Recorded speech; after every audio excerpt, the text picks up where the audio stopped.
6312 is a consumer fraud protection statute that's been misused against a private company. And anybody in New York that's watching this should know that if you're a private company in the state of New York, Letitia James is going to put her nose in your business if she doesn't like your politics. There is a two-tiered system of justice happening. It is 100% election interference. And we do know now that Miss James also visited the Biden administration and the White House and Kamala Harris. That is deranged beyond. And we are all waking up to it. You can't ignore it. Unfortunately, we are all sitting and waiting to see what happens on Friday. You know, you have Letitia James visiting the White House. You have down in Georgia, you got Fani Willis and her married lover visiting the White House as well. Yeah. I mean, are we?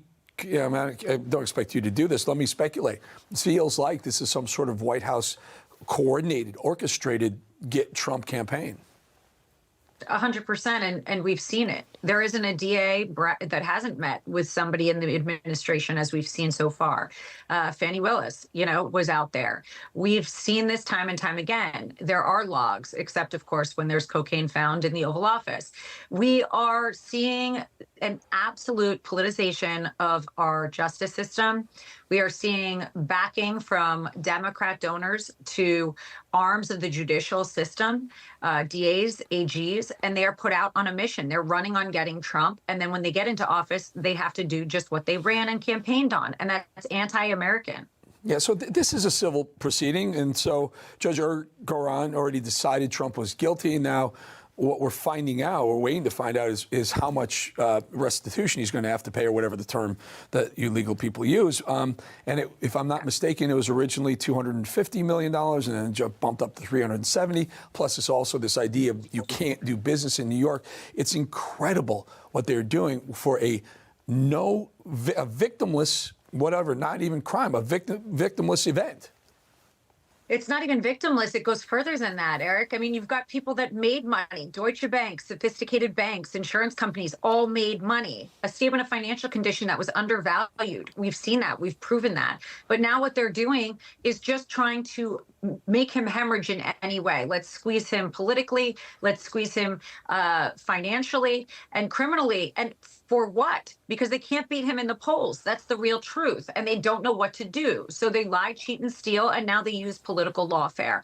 This is insane. On this case, which I sat through trial, I can tell you, there is absolutely no facts that support their basis. We have been in 3 years of hell with this AG that ran on getting Trump before she even knew anything about Trump, got elected, and has made good on her promise. And now we've got a judge that's helping. It is beyond corrupt. And I'm telling you, there was absolutely, not only was there not evidence, there was evidence to the contrary. The evidence showed that the Trump organization helped the city of New York, employs thousands of people, pays hundreds of millions in employment taxes. And now they're going to push them out of a state that he helped build because politics. It's so sad, Eric. It's a really sad part of our country.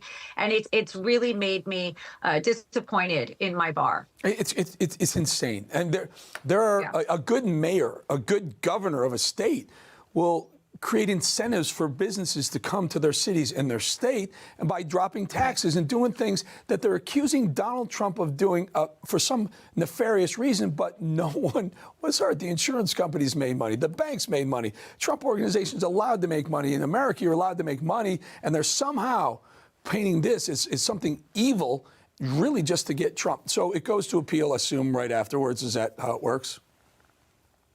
Yes, if I could file the appeal now, I would. There's no surprises coming here.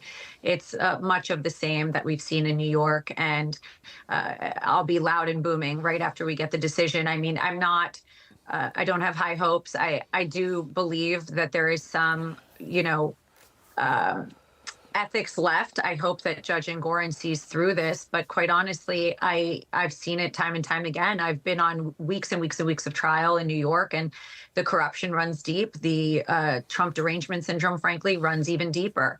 And they can't see straight. They can't apply law to fact. There was absolutely no laws broken. People made money. Their statements of financial conditions were undervalued, but they'll figure out a way, a loophole, even using a consumer fraud claim and not giving us a jury. Mar-a-Lago, $18 million. A couple of parking spots in the parking lot worth $18 million in Mar-a-Lago.